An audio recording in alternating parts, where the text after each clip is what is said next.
Good evening, ladies and gentlemen. Welcome to Blacktown Football Park for this, the FFA Cup Round 5 clash. It's the home side, Blacktown Spartans hosting Glebe Gorillas. Long throw taken by Richardson. Into the 6-yard box it goes. Murray with a shot, and he finds the back of the net. Rupert Murray, well, the skipper pounced on it. And just like that, the visitors take the lead. It's 1-0. Told he has the brightest teeth in the eastern suburbs. I'm not sure if that's a stitch up or not. Chris Luxton, he played semi-professionally abroad before moving to Australia. Also a DJ, goes by the name of DJ Luxy. Now for the first time, Jeremy McMillan, and ladies and gentlemen, at the end of extra time, we are headed to a penalty shootout. And Blacktown Spartans have done it the hard way. They've made it through to round 6 of the FFA Cup. They gave their all, the Gorillas. And to be fair, there wasn't much between them. Hello and welcome back to Who Wants to Be a Gorilla on Air, part 2 of the Deck special. This week was a massive week for the club. We were involved with the FFA Cup, the first team getting to the 5th round. I think only the club's second time in their history. But first, the reserves were playing in the Cottam Cup, one of the oldest football competitions in Sydney. Tucky, give me your thoughts on the Cottam Cup and the result last night. Yeah, so I was doing a little bit of research today and just on the history of the Cottam Cup, and some interesting stuff came up, to be honest. So it's obviously, like Rupert said, oldest cup competition in Sydney. Founded in 1907, and it sounds a little bit boring, but the reason I'm going into this really is because when Gav O'Shea was 10. Yeah, when he was still Gav O'Shea was still in nappies. Founded by a guy called Private John William Cottam, who's an English lad who came over here when he was 19. Obviously a bit of a baller, come from England. Typical English lad trying to make money. Northern lad. Good northern lad. His name's Cottam. Coming over here, stealing jobs. Prisoner. Private. Came over here, obviously noticed how bad the standard of football was in Australia. Founded this cup. Some things never change. Well, yeah, exactly. Found this cup, and look, the reason I brought this What up. were the referees like? You imagine linesman still.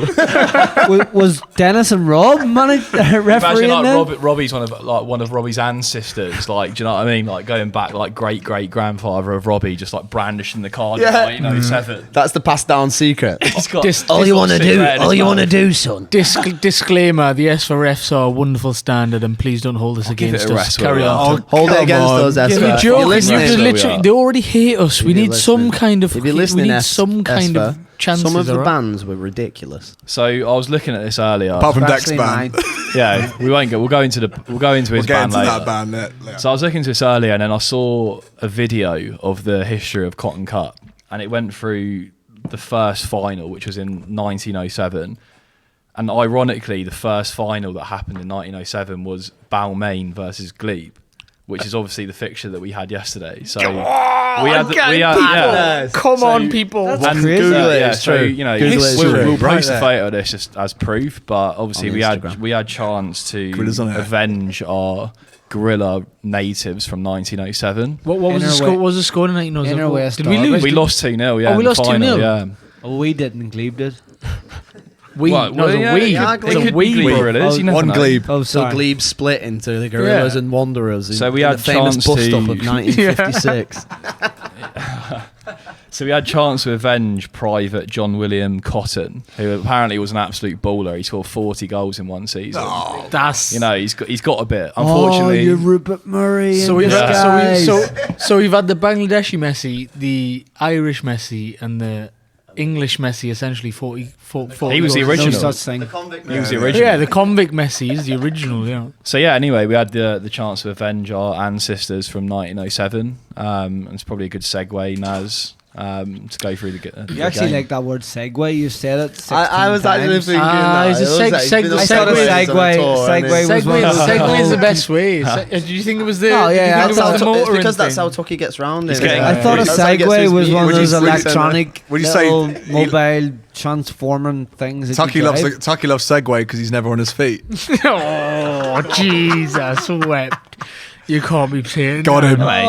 him. This is my gaff, goes bruv. red. Disrespecting me and my gaff, bruv. To be fair, actually, you know Banned what? from the Fergus. I'll never stop giving Tucky shit, but you know what? He's had some fucking cracking performances recently. So Well, how was he last night? fair play. I mean, last night, let's paint the picture. Yesterday, like we were playing Balmain in the first round of the Cottam Cup.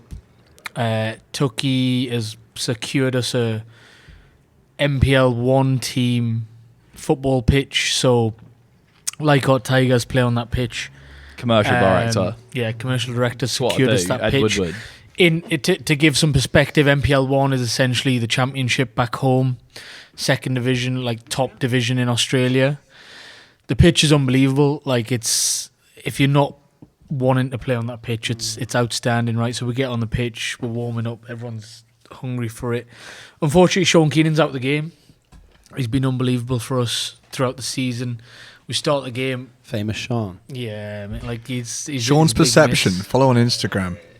He's a big miss. No He's one needs Blue to talk Whale. about Sean's perception, do they? photography man extraordinaire, you know. But yeah, I mean, started the game, started off like a house on fire, got a goal real quick.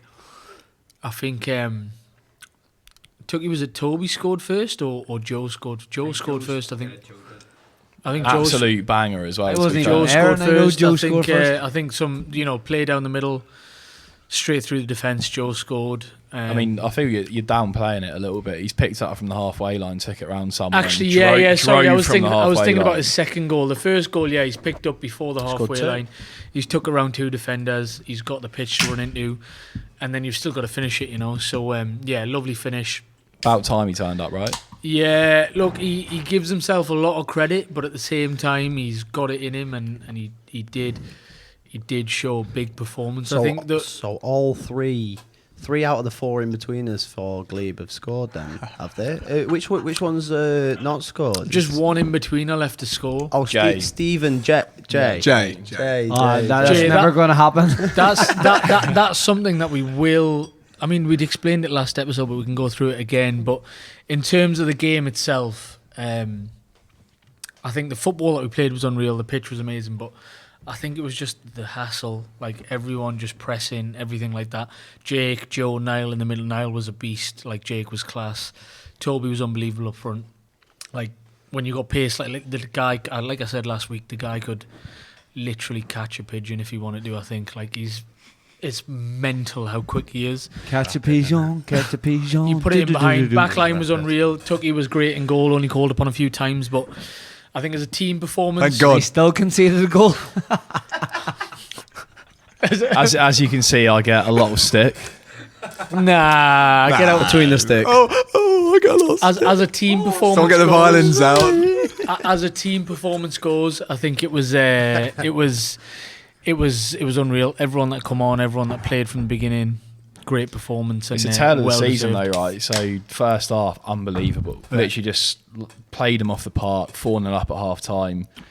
To be fair, second half, we didn't really need to go and do anything. We were in complete control. But we have had issues replicating our first half and to second half performances, unfortunately. Well, I was going to say, I mean, the Reds, your form in the league has been not great. What's it down to? You put it down to how come you can score so many goals in the cup? Is there a bit more freedom, or what's it down to? So we've got somehow, Naz, I don't know what it is, but we have a bit of an Achilles heel with balls coming into the box and bouncing. So, 4 of the last goals we've Don't conceded. give too much information away for other teams. Yeah. Straight up. They ain't listening. Hold yourself They ain't back. listening. Hold yourself We back. just concede from every corner.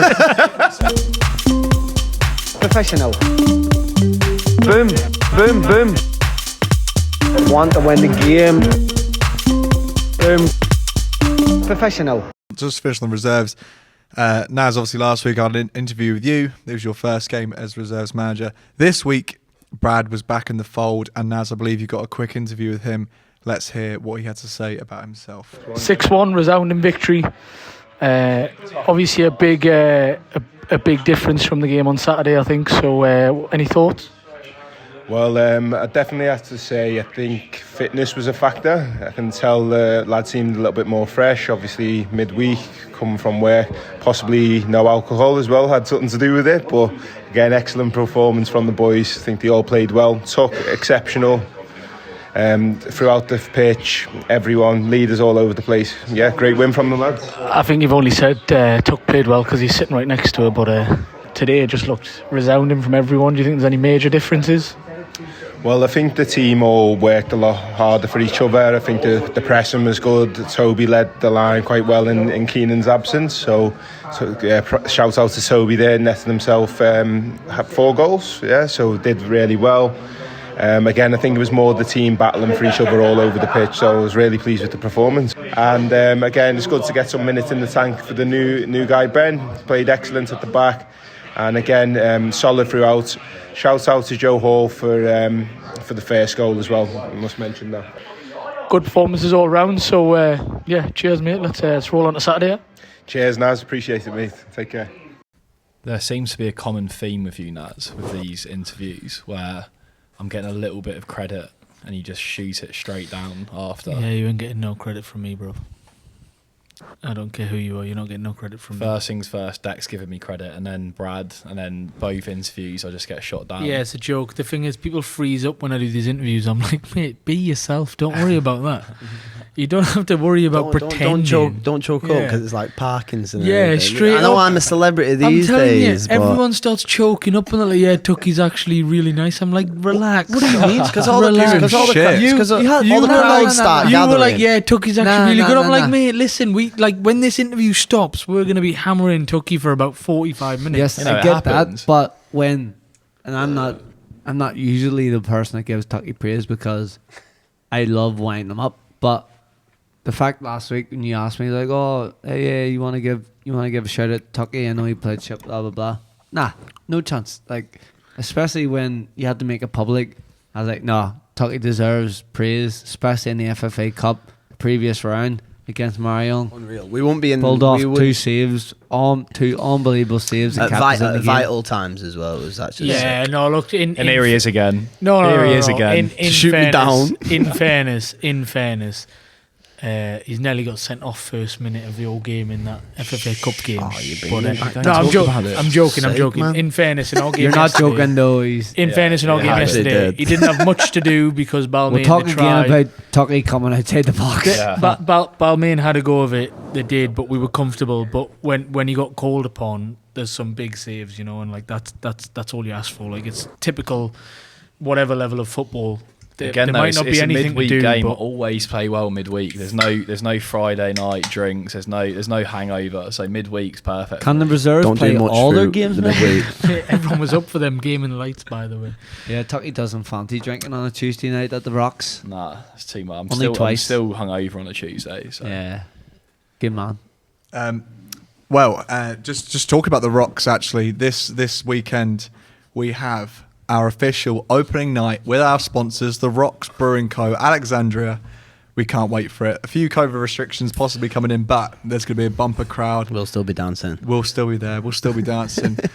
And another shout out for another sponsor, Pulse Electrical. If anyone has any electrical issues at home. What a Sparky. Yeah. Speak to Kyle from Pulse Electrical and Communications, and he'll sort you right out. Just tell him what he's done for us as well. Some of the previous slogans he's had for the company is, you'd be shocked at what kind of rates you can get. Has anybody seen our match day polos, by the way? Yeah, they're unreal, absolutely sick, man. And Naz is ready for another comment there, I think. And he looks really upset. No, it's just all the old slogans off the Instagram from He's really upset. Go. Do another one, just go. Just go through all the slogans. Go through the slogans, Pats. I know you really want to. You'd be shocked at what kind of rates you can get. There's another one of Pulse, the heartbeat of Glebe Gorillas. 60% of the time, they'll fix your problems every time. There's also I think it's a real live wire of be a company. prepared to be shocked by our prices. I think we've already done that one. Right? Yeah, shit. So I wasn't involved in that. So there's no crossed wires here, we will fix your problem. Good. And they're all from Kyle, the owner, are they? Yeah. Kyle is So- used to work in marketing, Kyle. So yeah. Red to red, green to green, and blue to fuck. That's a Lecky joke, by the way. That's straight up only I'm a Lecky's plumber one. now. What does that even mean? But Yeah, exactly. Some You've people never might. clearly Jimmy has never wired a plug. no, I'm a fucking Ever. brickie. I'm a brickie. No, Jimmy's a brickie, so all he does is mix up 4 quarters sand and 1 cement, and then he's off. He gets his little trowel handy, and then he puts some numbers together, and then he makes $1 million. I just calculator. How many bricks is this gonna take? Build a good house, though. Could he? Shit out. I've heard. He could calculate how many bricks you need to build a house, but I'm not too sure whether he could actually physically. Do you know how to use a level? My knees would not be good. Nah. I couldn't do the bricking because of my Do you know knees. how to climb a scaffold? I reckon I could do a backflip off a scaffold. Nah, but that's how you die. That's literally how you die. Resident legend of Glebe Gorillas has just walked in the door, by the way. Paulie we've Cummings. got a visitor. Oh my Looking God. suave, by the way. He's on the casting couch. A few words from He's the one that gets done up the ass. He's walked in a shirt and some smart pants, looking Smells suave as- unbelievable as well. He's got Smells the, He's obviously unbelievable. had a couple Got of a pints ginger- with his staff. he's got the Smell good. I look good. Ginger beard. He's got the Paco Rabanne on, by the way. We should Jesus, I swear. definitely get a little bit from Paul on the Rangers win, I reckon. Number 55, eh? What, the league or one of the 5 Old Firm wins that we've put in this year? Which one do you want to talk about, Dick? All of it. Talk about all of it, big man. It's been unbelievable. It's been unbelievable from start to finish, to be honest with you. Not much competition, but I agree. you've got to beat what's in front of you, and Good man. what's in front of us has been awful. But the Rangers have been unbelievable this Fucking year. Stephen Gerrard's Oh, done a this is fucking great tense. job, lad. This is tense. There's I going guess to be God a save the fight. Queen. Yeah. There's going to be No, a fight. Too many yeah. Ranger shirts in God here for save the that. Queen. Yeah. No, We actually do have just for like the it. listeners as well, by the way, we do have a video of Deck singing God Save the Queen. And I think you actually singing the national anthem at one point. Well, And you can't deny it because I've got it on video. So can we discuss this? We Was it have, under duress? we or was have it- guys at the club who are very, very, very good at Photoshop and voice Photoshop, whatever that means. But No. we've got it. Well, we'll put it on the Instagram. No, we won't. and you can judge for yourself on what Deck's going Who through. wants to be a gorilla on air? Well, we've talked about Rezzies, we've talked about Deck's background, and now let's get into the meat of this. Last night, the first team played in the FFA Cup 5th round. I think it's probably the second time the club's got into that round. It is for those listening at home, it is a nationwide competition. Essentially, it's the FA Cup of Australia.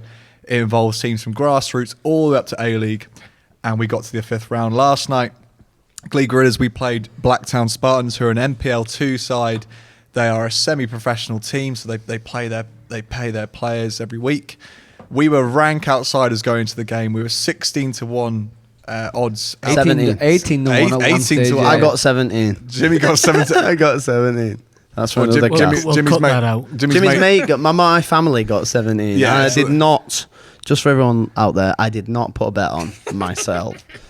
So going into the game, rank outsiders.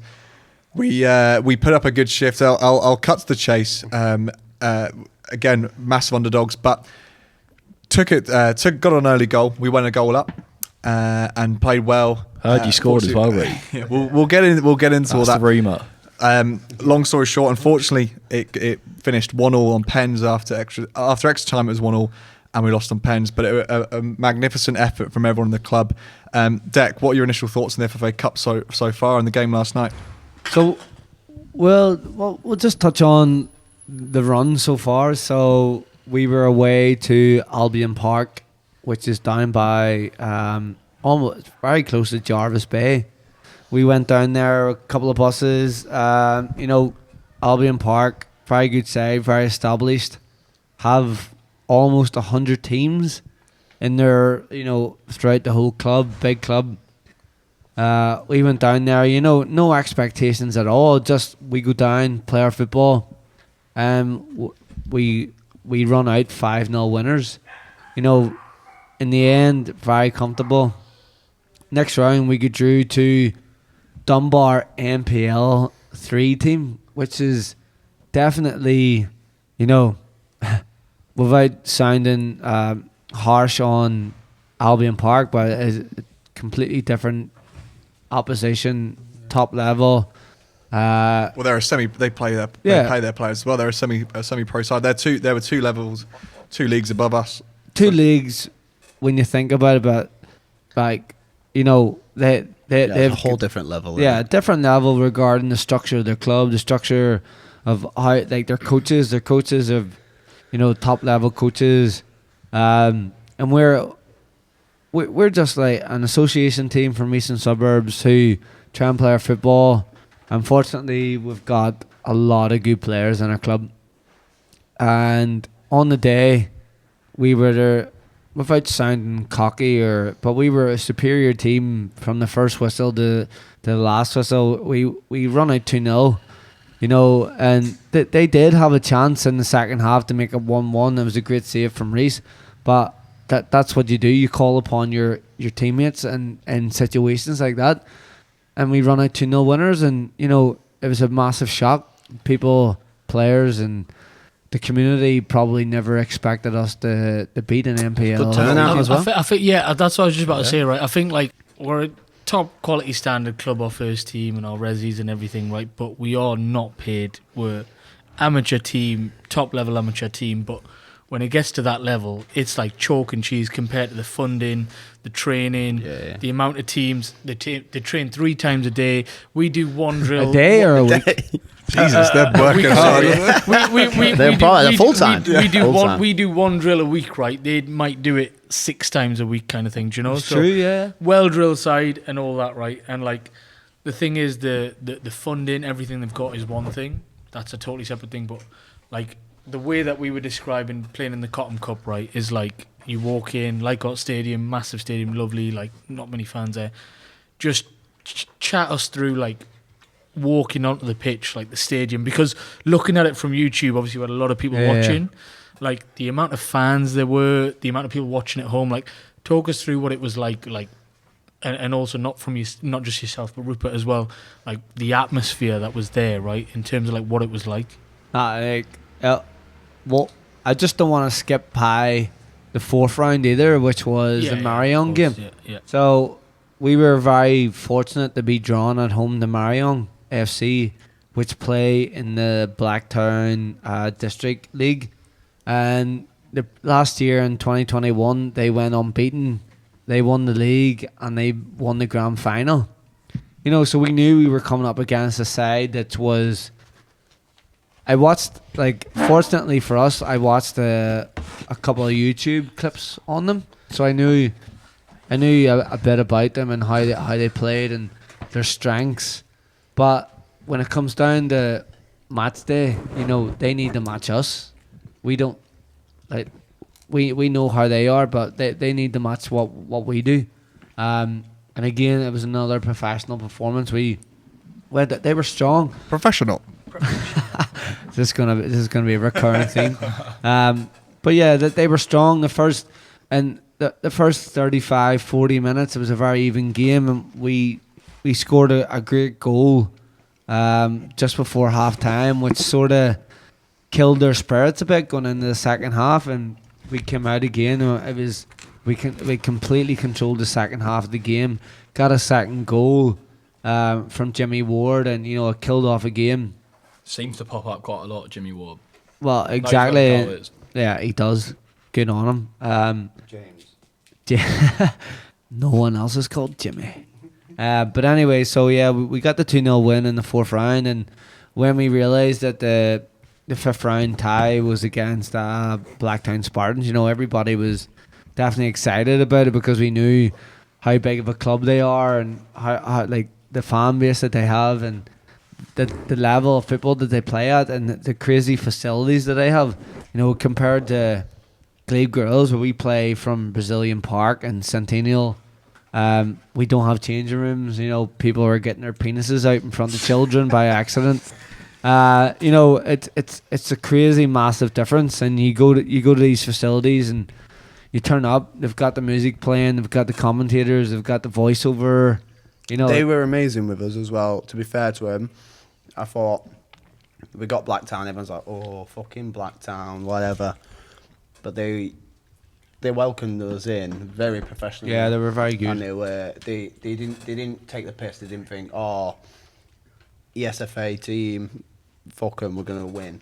They took it seriously. They took it very seriously. Well, obviously, like you say that, and obviously I've done a bit of background history on Blacktown Spartans, and you know they were sitting second bottom of the NPL 2 ladder. They've conceded the most goals in the league, and I knew we definitely had a chance of going out and making a statement in the game. And as soon as we started the first 25-30 minutes. The way better team. After 9 minutes, you know, we were utilising our advantages, which was the long throw, the set pieces. We put them under a lot of pressure, and finally it came to tuition, and we got the goal. And it was tuition or fruition? No, T with an F in it. So fruition, if you will. Yeah, so obviously obviously seeing it live, you know, you see it differently. But when I watched the whole game back today, and you see it from a different angle, obviously, because you know I'm on the other side of the pitch. The camera got a great angle of it. It was mixed up in the box, and thankfully Rupert, number 9, gets a goal in the 9th minute. We go 1-0 up, well deserved, 100%. And sort of like the last 15 minutes of the first half, Spartans definitely got into it. They kept the ball well.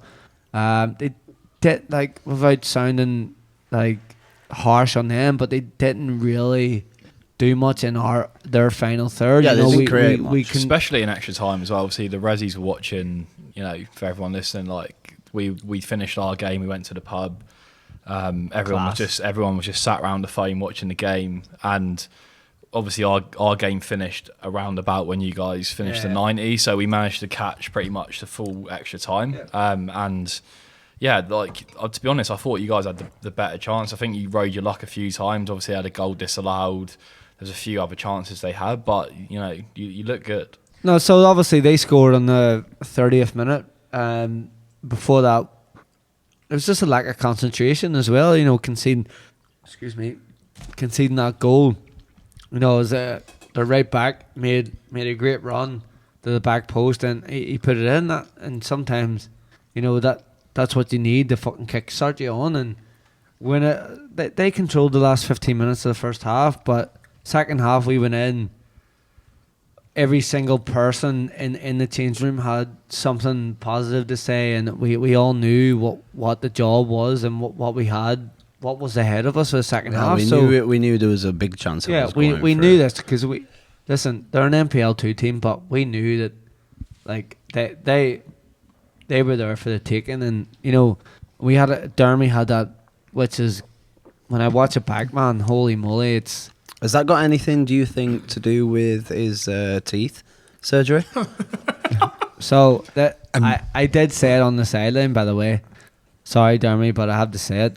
You know, he should have headed it, and he was just afraid in case it hit him on the face and his mouth, in specifically Pacific Ocean. So specifically on the mouth, and so Atlantically on the mouth. But he still had a second chance to put it in, and the goalkeeper literally fell as if I think the goalkeeper actually thought the ball was in the net. Everyone thought the ball was in the net. You know, it was an absolute great chance. But you know what? Fair dues to Dermy. I actually saw him. He run like 50 yards to get on the end of James Ward's cross into the box, and it was just so unlucky. And it's one of them things where like that's what got them, and they were just like, "Fuck, we need to wake up." Fair play to Dermy and Pete, because they'd been on a bender. This is something I was wanting to touch on. They've been on a four-day bender. Yeah. Get back on Tuesday and then play in an FFA Cup. 120 minutes as well against an NPL team. Yeah. And just a quick shout out to the commentator as well. That the game was live streamed for those who were watching back at home. I think it's probably the first time that a Glebe game had been live streamed, and the commentator was unbelievable. So big shout out to Will who commentated that game. But Jimmy, just from your perspective, unfortunately Jimmy was injured has played a massive part of the team this season and played in every single round this year. Jimmy, what from your perspective, how did you see the game from the sideline? It was my, you know what? It was my first outing as assistant manager, and I loved it until I filled up the water bottles. I've played a massive part, really. I'm in the changing rooms. I don't know what to do. Taking people's seats. I'm just a spare bit, basically. You know how I feel now. I've took the water bottles onto the pitch in just rainy conditions. Massive So, contribution, mate, massive. trust me. And I've stood there, dropped the water bottles, and I've just thought, what the fuck do I do now? So I'm just stood there, waiting. So I go back off. And Rupert's missus is in the crowd. Go and sit with her in the crowd. And Deck realises that the water bottles are about 10 metres away from him. Starts shouting. Listen, I haven't got this far in my career without. I'm not getting my own water bottles. Fuck off. Jimmy! Yeah, literally Jimmy, into the. Jimmy! I was in the crowd, and everyone's like, Jimmy, go and get the water bottles. I was thinking, fuck's sake, this is shit. This. Well, So instead of analysis of the game, we've got water bottles. yeah. Well, no. I'm getting to it. I just thought I'd get my piece in. Do you know what I mean? What I've been doing the whole game. Hot chocolates on point at Blacktown Spartans. By the way, service is exemplary. We've got an old boy on the barbecue. He makes the most amazing steak sandwich. Did you get his name? Big Jeff. Jeff, yeah. Yeah, Big Jeff. Cheers, Big Steak Jeff. sandwiches. He's not and the one who's spread for COVID at all, is it? No, it's not Jeff COVID. Steak It's, sandwiches and halal snack Jeff packs, by the way. Jeff the Ledge, I think. Jeff Blacktown Ledge. Jeff. I can say halal snack packs. You can't. All right. I can say it. You can't. I wouldn't dare. Anyway, no. Honestly, the boys were unreal from the sideline. Didn't want to get in. I didn't want to ask Deck too much. You know what I mean? He's like a kettle, innit? You don't want to tip him over the edge. But it was brilliant. Every single man on the pitch put in the shift. What I would say as well, like it's quite funny, you know, living in Australia. Don't often get to watch live football, especially your own team, like whoever you support. You don't really watch a lot of live football. A lot of it's replays, mini matches, etc. For us to be there as Resis, sat round the phone, watching the first team do a penalty shootout, like the atmosphere was unbelievable, like, and it was actually quite funny to watch. I know we touched on the in-betweeners before, the four young lads that have signed on absolutely jinxed at James Ward. Threw him straight under the bus. Joe Hall sat there going, James Ward will not miss a penalty. He's top left every time. I've never seen him miss a penalty. Never seen him miss a penalty. He goes bottom right, misses, and they're all on the floor. And just on that, I mean, look, missing a pen is horrible, but for Jimmy Ward to step up, young lad, new in the team, massive respect, and he's been unbelievable for what a player. season, so, James Ward. I think James Ward. absolutely something to Not elaborate on that is, mate, the geezer scored a hat-trick, played unbelievable against CBD. The guy who's come in and, like, as a new player to the club, playing in that central midfield position as well is hard, man. Like with the centre mids that we've got So in the first team is madness, and he's holding his own. He's playing unbelievable. Bruce, however, Bruce Scott not coming from the in, spot. bringing it. I'll take a pen. Jimmy Ward, unlucky, mate. Bruce, you're a disgrace, lad. You're a complete disgrace. Deck, I'm not even sure why you've given him a pen there. I think Jimmy was saying. I think Jimmy was saying that Brucey was giving it a bit of large before. Yeah, he came what was on he as well, saying? wasn't he? No, he was. He was just on the. He was saying, if this goes to pens, fucking get me on rubbing the fists together. Do you know what I Salt in mean? the wound, really, and his own wound. But do you know what I mean? It is with Bruce. Like his dad's got well connected people in well connected places. Do you know what I mean? He'll probably get an order on us so we can't go live with it. On the black market, you just or gotta what? be careful. Like You'd never expect the biggest Tory in Glebe to be Scottish, would you? Oh, you wouldn't. What? You wouldn't expect that he went to private. The biggest school as Tory well, in would you? Glebe is sitting on my left-hand side.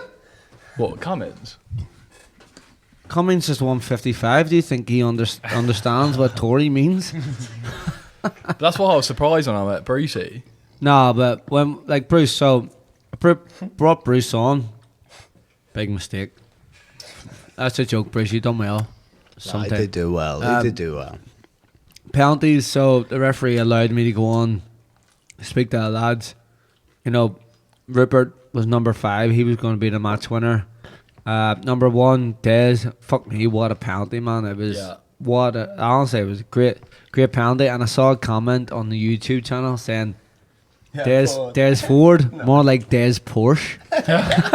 And I quite What's a comment that? and I literally did. That was Adam Burns, the old manager, and I didn't I didn't understand what that meant. I was like, "What is this guy talking about?"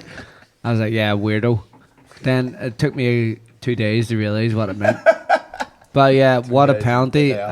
Jimmy was like, "Get me on." I was like, 100%, Jimmy, confident. That's what I want. I want lads who are confident. Bruce was like, "Get me on." Was Dermy not? Was Dermy not in contention? Dermy didn't volunteer, which is Really? madness. Wow. That surprises me. Surprises me because no, Dermy's got a ping on him, and No, he's He's I've never seen him he's miss. special teams, isn't he? I've never seen him miss he's- from the spot. No, well, he did touch on the Cottam Cup again, but he missed in the Cottam Cup and got put out. But we'll say nothing. I went there for it, Dermy. Hit Love the you, Dermy. post. But yeah, but it takes a lot of balls to step up. You know, Luxton was number 4, and then I think Root Dog was number 5, and I had it planned out. Like stand on the sideline, Bruce and Jimmy, all the boys are just so confident, and I was just as confident in everybody, and I was saying to myself that boys were in the next round, and that, you know. As a manager, I honestly thought No, and you know, I was so confident in Reece, and Reece was, you know, again, I'm not saying penalties are, you know, luck, but you know, Reece was, you know, he went the wrong way, but that means nothing. Yeah, you to know, be fair, Reece- the penalties were very were good. yeah, their unbelievable penalties as well, were like very top good. class, man. They obviously practiced on Thursday. Going back, Bruce's penalty was a good penalty. Yeah. I'm not trying to make excuses here, but their keeper had already started going. So He did. I'd just like to make sure that Bruce knows, as much as we give him stick, mate, the fact that he's put his hand up and said, Yeah, 100%. "Give me a pen," that takes the biggest bottle in the world. As also- someone who's won a pen comp for Glebe Gorillas, who has put it, who's Hold on. fifth Also, pen, also the Champions Hold League on. final. Champions As League someone- final. Who won that penalty shootout? straight up, Naz? as someone Wait, who's taken the deciding pen, someone can flap at a few pens and that whatever. Also, Who won that Bruce, penalty though. shootout? People can flap at pens and miss pens and that whatever, but someone who stepped up at Keep the fifth ignoring pen me. and Bottom decided to put it in the bottom corner away from going the back- keeper. going Yeah, but back if to the- Bruce. if No, the but Bruce, keeper- no, Going back to 100%. Bruce, going He back to deserves all the Bruce, credit. He no, deserves all the does, credit. honestly. And also, he'll be buzzing because Champions League finals getting moved back to England, innit? And he's going to Turkey to get his hair done. So he'll be Hair buzzing. He won't transplant. see Tur- anyone. Turkey? He won't Hair see anyone. transplant. Yeah. He's going to Turkey for Good his on hair him. transplant. Well, I think The thing is, that's so believable. Deck actually thinks he is going to Turkey to get a hair transplant. That's the thing. I think he actually He is. is. No, he's not. He is. His dad's paying for it. He actually, what? Wait, no, hold on. It's come straight out of the trust fund. So Hold on. let's reverse this. Actually, Hold on. This So Naz, this it's should get true. Actually, no. Hold on. This could get cut if you want. It's not This getting is caught. fact. This is going actually straight in. fact. Post-COVID fact. And that's Hot off the shut up, press. will you? Shut and up, that's Naz. and that's Who Wants to Be a Gorilla in Rare. Thanks for listening, everyone. Well, I just I'll want to wait for your response, Bruce.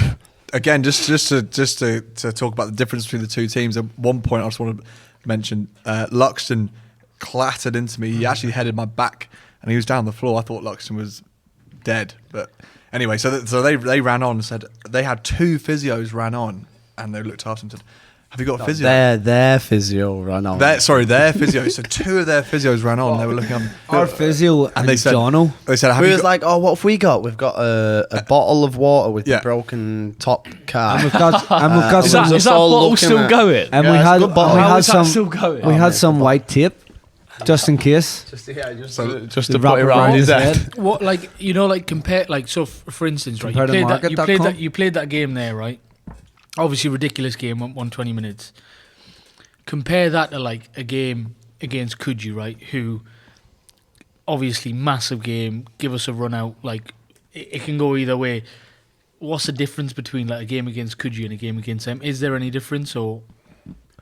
I wouldn't say there's difference in terms of preparation, in terms of mentality. It's just like when we played Coogee previously, when we got beat 1-0, it was we came off the game after playing Dunbar on a Thursday night, having to play on a Saturday on the same pitch, which is huge at Haffron Park. But in terms of preparation, in terms of like how we approach the game, there's no difference. It's just at the end of the day, it's up to the guys who are on the field at the time. And I think that's one way about preparation, right? But maybe more so for like someone like yourself, Rupert, who's playing in the game. Like playing in the game, is there a difference between their team and their centre back compared to like when you're playing against? Can you see any sort of gulf, or is it like what are you thinking when you're playing? Honestly, not really. And when you play a team like that, the first 5 minutes you kind of assess the team and you think, how good are they? And anyone can tell. I remember we played Sydney 58 a few years ago, who are an NPL 1 side, and you could tell the first 5 minutes they were a different class. This team last night, again, very good team. They kept the ball well, but you could tell within 5 minutes that we were in the game, and they weren't a lot better than teams like Coogee, to give them credit, and also us. We were in the game the whole time, and I thought as soon as we went a goal up, I thought we're going to do them. We're going to get this. We're going to get the result. And even when they went to 1-1, I still thought we can get a result here. So that shows our level, how we've come as a club, as a completely amateur team. I even heard some players like Dylan was saying after the game, their striker was on potentially $500 a game. Right? That is so our rego a season is being paid out to some of their players a week, just to give context about how much, the difference in level between the two teams. And for us to match them for the whole game and to almost win it is just a phenomenal achievement, and we should be proud of it. So do you think that, like, on that note, the cup run's been a slight distraction in the league? Because obviously, like, I think naturally as a player, if you're in a cup, FA Cup, that takes priority, right? Yeah. And the performances I've played in and watched in the FFA Cup has been almost completely chalk and cheese compared to what it has been in the league. Like, sometimes there's been a bit of a lag in the league. Do you think that's been a big, like, a major part? Yeah, it has, and I think it's almost natural that you're going to get yourself up for these cup games, and everyone finds an extra 10-15%. It's frustrating that we've not brought that into the league, but it's understandable because to an extent, we're playing in a competition which is renowned. It's known throughout Australia. It's being streamed, online. Well, it's the FA Cup, isn't it? It's the FA Cup. It's massive. So yes, there's going to be a level where players lift their game. So yes, it has affected the league. I think there's been, 3 league games whereby we've been affected by the FFA Cup because we've played before. We haven't got the fitness for it, have we? I mean, I know that. I mean, it's fucked me. But I guess right now it's all about taking all of that energy and confidence, all of that confidence into the league now. So, I guess that's with you, Dec, like replicating those performances you've seen in the FFA Cup into the league now and trying to go win that league. Well, as you said earlier, there's always something different about playing a midweek game in the cup. Boys, you think about it all day when they're in work. It's the only thing you think about. And that, for me as a manager, like as a player, technically, and it's all football is all I ever think about. But when it's a midweek game underneath the floodlights, regardless of how many people is around the pitch, like supporting them, but it's just there's something different about that midweek game. Under the floodlights. Yeah, well, as I just said, Jimmy, thank you. Yeah, parrot in the room, is it? Mate, but it's so tough, right? Because like I didn't play in the game, Tucky didn't play in the game, like Jimmy's injured. Obviously your manager, Rupert's playing, right? But like even for us, just a part of the club, to feel like that emotion is like enough to show like that how big it means, right? Yeah. That's one thing. The other thing to add as well, though, is that Rupert mentioned some of the boys apparently in their team are playing or getting paid $500 per game rego. Just a shout out to everyone in our club, by the way, because there's shitloads of money owed in the club, by the way, lads. So pay your rego immediately because we are down, lads. Like, what is happening here? Like, I'm going to say it once. We set up a procedure, didn't we? 100 at certain points. Procedure's a strong But word. then we didn't follow that through or ban anyone. I've done the analysis as well as commercial director, and it's like 90% of non-rego paid is Northerners. 90%. I don't. Listen, I mean, well, let's not break it down to demographics. Majority of the Southerners have paid. The Yeah, the Irish thing don't is- even. the because thing we don't is- know where it's going. That's Yeah, the look, thing. the You're thing like- is, if you Irish don't pay. You're like fucking Boris Johnson. if you ran this by a human rights court, you couldn't actually say by law that it's Northerners that have This paid. is an That's actual not- fact, you know, by the way. that's not fair. This is a fact. Listen. The only person in the whole all four clubs that we're running right now who hasn't paid any rego 4 teams. is Naz. That's a joke, by the way. Wow, No, it's that's not a joke. exclusive on I'm Gorillas. paid in full. Gorillas on air. Also, I'm paid in full. That's not fair when you said that the Irish don't pay. We'll tarmac your drive. They'll True, pay yeah. in You potatoes. want your drive tarmac? They'll or pay in do you want potatoes. this? But that's not paying. Do you want your windows cleaned? 2 sacks of Oh, potatoes. potentially, yeah. Well, exactly. So the boys will do it. Stealing. Well, tarmac in here. Well, lads, We could get this tarmac. that's the FFA Cup. What an effort! What a run in the cup. We should all be proud of it. That's the end of it for this half. When we come back, we're going to talk about this week's games and we're going to chat to Dec a bit more about his background and his history with the club. Boom, boom, boom. Want to win the game. Boom. Professional. Well, with the Euros coming up, and with plenty of big occasions coming up, if you're looking for a drinkable beer, a lager, which let's be honest, in Australia is sometimes hard to come by, get onto the Rocks website, order yourself a crate, and they will do free shipping, and you can get yourself a lovely crate of Rocks Alexandria Lager. Beautiful. So, Dec, this is the Dec special. Dec, it's been an absolute privilege to have you on the podcast so far, to hear about your history in the club and how you got involved. I just want to talk a bit more about what the club means to you. We've talked about this in the previous episode, but from the way we see it, and obviously for those listening at home, we're a complete volunteer club. We run by people who put time and effort, and I don't think there's anyone more in the club, Dec, who's put in so much time and effort as you have. Let's be honest. So, what does it mean to you as to run this team and to run the club? Well, like as I said earlier, when you come into the position as a manager, you obviously have an obligation to dedicate yourself to trying to make your team like as best as possible. I'm not a coach by any stretch of my imagination, but I try my best, and I think the players that we have in the squad and the club, like we buy into a lot of the things that I've been taught and what I'm trying to bring through into the club. It's just about having a bit of heart, determination, sacrificing yourself for the club.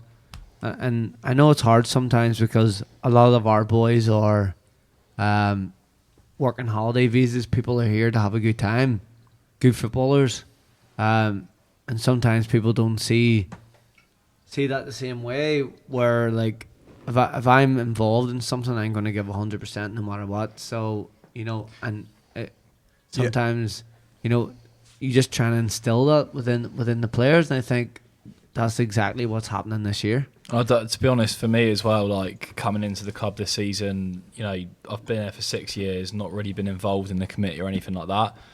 I was one of those players where used to turn up hungover, didn't really sort of do much for the club or anything like that. When you get involved in the committee and you actually see how much you need to do and how much it takes up of your personal time, until you realise that, it's massive, it's huge. The amount of work you actually have to do, Dec, and personally for me, like it's ridiculous how much you put into the club, and it's fair play.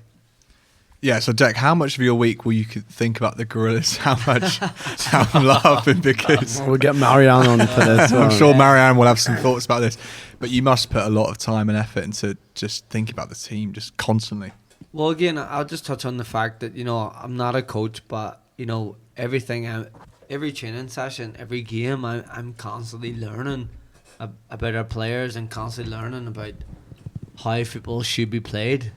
I'm constantly learning about, formations and I wish, that in the near future that I probably could do a couple of coaching courses and maybe hopefully get Glue Girls to the next level. But, I'm just trying to instill things and what I've been taught as a footballer back home in Ireland. I'm trying to bring in the Glue Girls and for the best part it's worked, and I think not just me, like the players that we have around us who are willing to give their willing to give advice, and help me out, and it's working 100%. It's definitely working, and the only way is, the cliche, but the only way is up from here. I'm just trying to, as much as I don't have the coaching experience, but I'm just trying to give and instill some sort of what do you call them? A spine, like a backbone. Yeah, exactly. So like some sort of groundwork, put a groundwork in, and then hopefully whoever's after me, can continue on the legacy of 10 years, isn't it? That's what we're after.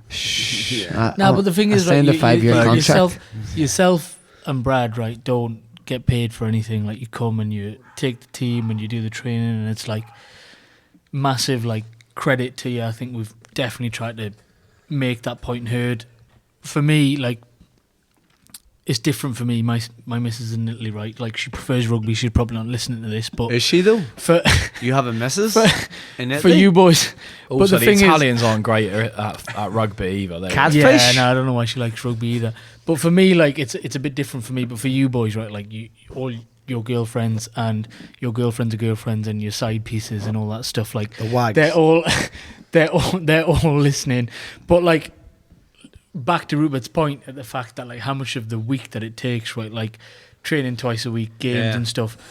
Mate, it's a big commitment, and obviously everyone tries to play footy and get stuck in and give the commitment, right? But it's a big commitment in terms of like personal life as well. Like, how does all of you around the table like find it in terms of like personal, social life as well? Well, I mean, obviously I went sort of off the point there, but yeah, the sacrifice and the commitment that you have to give as a coach, especially at amateur level and especially at a volunteer level, it's crazy. So I finish work depending on what time it is, and I just constantly just go over drills and think about how we're going to play and who's going to play where, and it's basically a full-time job in itself. It must be hard for you as well, coming back to this. Your best mates play for the team, so picking them, dropping them. I know I've been through it before. Didn't go down too well, but being dropped by your mate is hard, isn't it?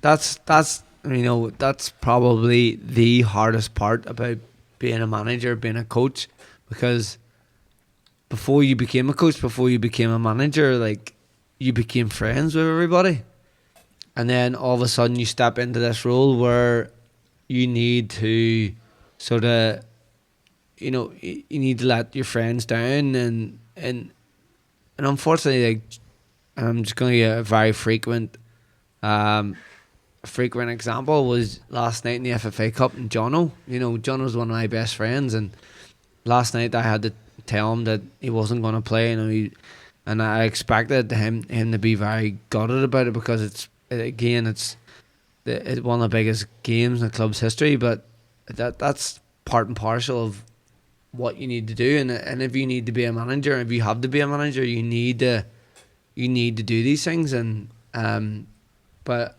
yeah, that's one of the hardest things about being a manager, and we need to, like, maybe going forward with us ourselves, like, we need to start thinking about more, right? Dec's a manager, he's also our friend, but we need to respect some things he does as a manager and don't talk to him like he's a friend, And I get that. It's so easy for someone to turn around and say to me, fuck off. And I get that. No, it's easy, like, because... Not because you're a manager, lad, it's because you're a cunt. Yeah. But I get that, it's easy for someone to do that because we're friends. But at the end of the day, you know, these decisions need to be made on the best, on the better. Bit of Thing is, though, bit of context to yeah, that. and you're doing your day job as well. At the end of the day, you're doing your day job. You're you're an electrician by trade, and you're getting taxed Plumber. by. I'm a plumber. Sorry, plumber.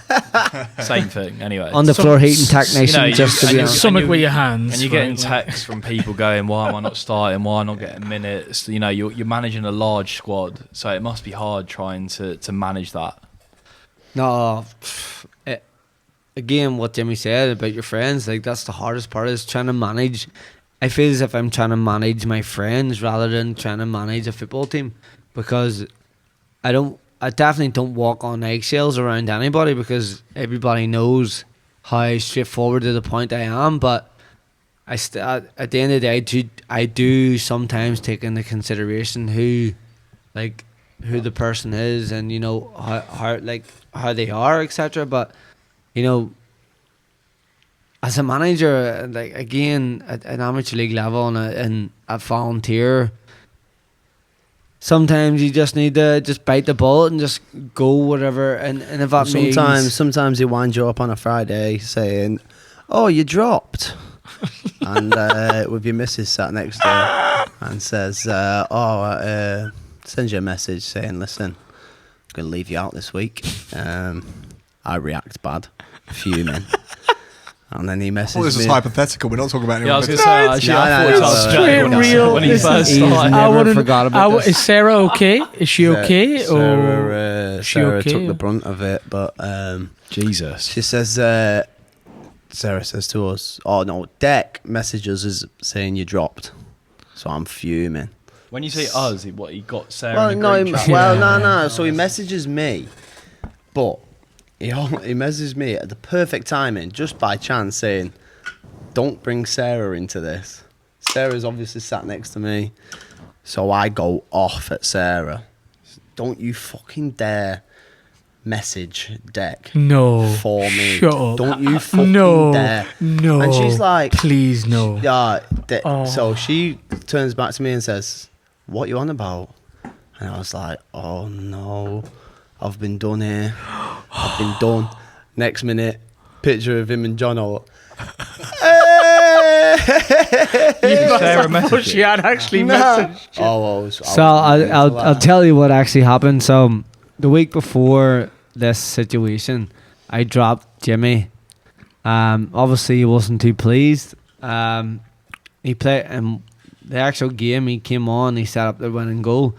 So the next week, I thought I'd play a prank on Jimmy and text him and say, "Excuse me, mate. I'm sorry. You're dropped this week again." Same text. I should have noticed it was just copy and paste. Yeah, just to see what his reaction was. And I don't think he texted me back, so I just texted him back saying, "Listen, mate, don't get Sarah involved, blah, blah, blah." And he assumed Outstanding. he I was assumed like, that Sarah... I'm quitting. You're a fucking shit cunt. He, You are the That's worst manager. outstanding. You have no idea. so Jimmy thought that Sarah had texted me on the side, pleading, like, why the hell did you drop Jimmy, etc. Fucking drop me. You dropped my Jimmy. You dropped my Jimmy. My Jimmy. So yeah, and Jimmy absolutely fell for it, and he shouted at his girlfriend Sarah, "What the fuck are you doing texting Deck?" Even though nothing ever happened, it was just a But I complete think joke. like Bless her. She was sat there like on the edge of the sofa, like, yeah. Why are you what shouting the at me? fuck's gone on here? And I was like, Two- "Don't you ever text Deck?" And she was like, "What are you on about?" And I was just sat there like, That's just on a Friday night, I've been- 3 a.m. But I've been done here. I've been done. but It's the, not like Sarah's being but- annoyed with you, to be fair. is it? Nah, yeah. but the one thing that I would say is Shout like, out to Sarah. first of all, like, with you saying about dropping players and that, right? Like, the first thing is, imagine doing it at like the senior professional, like all that level is one thing, right? But the other thing is that like bringing it back to like our league and SFA and our standard, right? Is like we're ran like by mates. You're our mate, like you said, and stuff, and you're having to do this decision, right?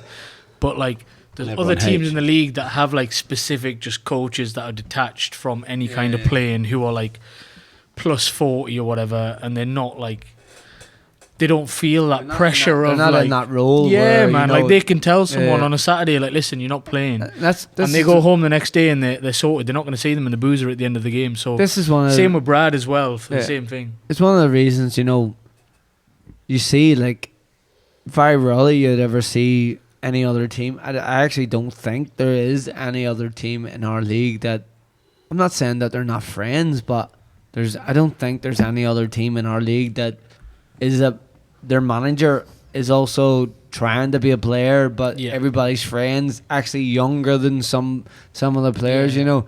And I get it, sometimes it's hard to maybe take instructions or take criticism of someone who's younger than you, and you know, who's supposed to be your friend. You know, I get that, but you know, I'm in this role, and not that I need to play it well, but you know, I need to establish this, and we're friends. But when we come to football, there's a line that you don't cross, and But that's on that note, though, as well, like clubs I've played for back home, I've never seen like a retention rate that I have with the Gorillas. Like every single person that gets involved who's a decent player, you know, you look at the likes of Ian, Des, Dylan, who have come down from like MPL 1, MPL 2, and have started playing for the Gorillas, and they've started playing for us, and they don't want to leave because, you know, the retention rate's ridiculous because it's such a good group of lads, such a good club from the core. Within ESFA, we've touched on ESFA before as well. We're the only club in ESFA that are ran by a bunch of mates. At the end of the day, we've all got day jobs. We're all doing our own thing. You know, every single part of the Glebe Gorillas is ran by either, you know, first city manager, you know, club captain, or, you know, podge Yeah, we haven't director got the as well. infrastructure behind Yeah, it. but the We infrastructure, didn't have a team sheet yesterday. we're Ref ran- come in like, where's the team sheet? We're like, Nah, we had a team what? sheet. What you on about? A head injury. Have you got a first aid kit? We're just Nah, ran by mate. a bunch of mates, Yeah, I and mean, and it's we're definitely hard. pushing for a title in a club against clubs that have been around for years, that have a ridiculous infrastructure. So, you know, for me this season, especially this season with the players we've got involved, if we win that league, it'd be the most incredible feat. 100%. Oh, definitely, and I just want to say, yeah, like as Taki was saying, I think the culture of football is also slightly different in Australia, as you touched on before, Dec. It's like people have got different priorities. We've all got jobs. We've all got other things. We live in Australia and having a good life. How would you compare football back home in Ireland? As you said, it was like it's more of a kind of, I don't know. It's probably maybe much more important to some people. And then to have that here, how do you find that? How do you find that difference? Is that hard, or is that something you sort of just embraced? Oh, so like I don't know if I mentioned it before, but like when I played at home, right? You know, everything is around. Me personally, I always base everything around the football, right? My schedule always based football, even work. I base it around football. Like, I know people at amateur level should always do it the other way around. They prioritize work over football, but I don't know why, but I'm just that person where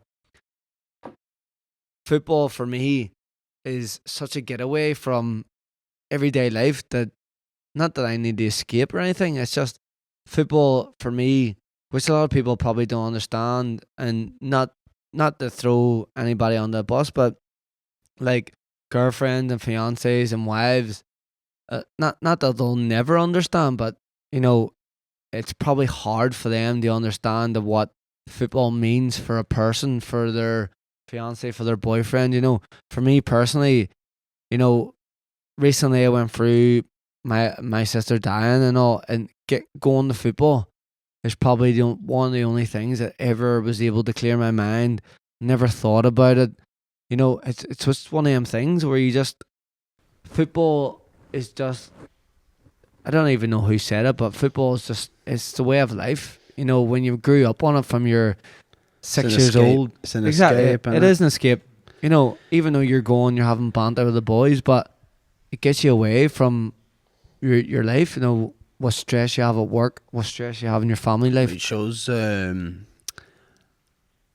the strength and bond that the whole Gorillas club have.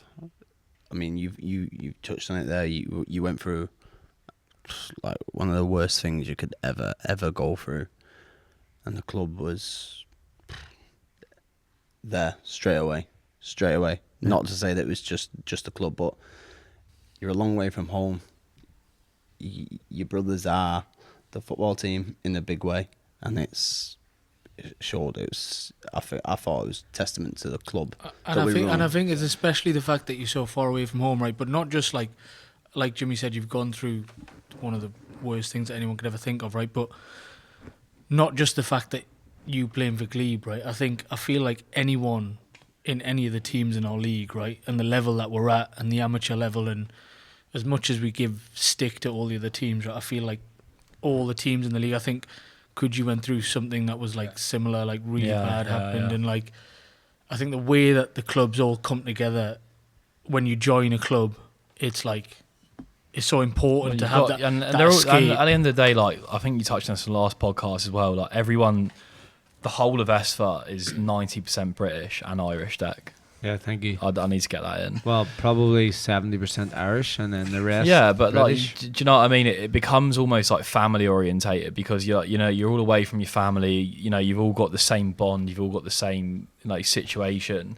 and you join a club like the Gorillas, and you've all come from the same background. You've all come out as backpackers, and automatically these lads that you've just met when you first joined become your family. They do because you're all in the same boat. You're all away from home. But there's bigger things than football. It showed with like there's a boy from Waverley Rugby Club, and it's his funeral tomorrow, and there's a lot bigger things than sport, isn't there? And then that's the best thing about it, though, exactly right? When it comes to that level, everyone just is together, and you take away all rivalries, all everything. Like us and Coogee don't like each other on the pitch, but when it comes to stuff like that, there's more respect there than it doesn't matter. It doesn't matter the football, does it? And I think it's good. No, 100%. And it's like growing up with football, it's all you're bred into, and then when I came to Australia, I never ever expected to buy into a football club that was so invested in every single player. Like, it doesn't matter where you're from, who you are, what your background was. You started fresh. You can do whatever you do back home.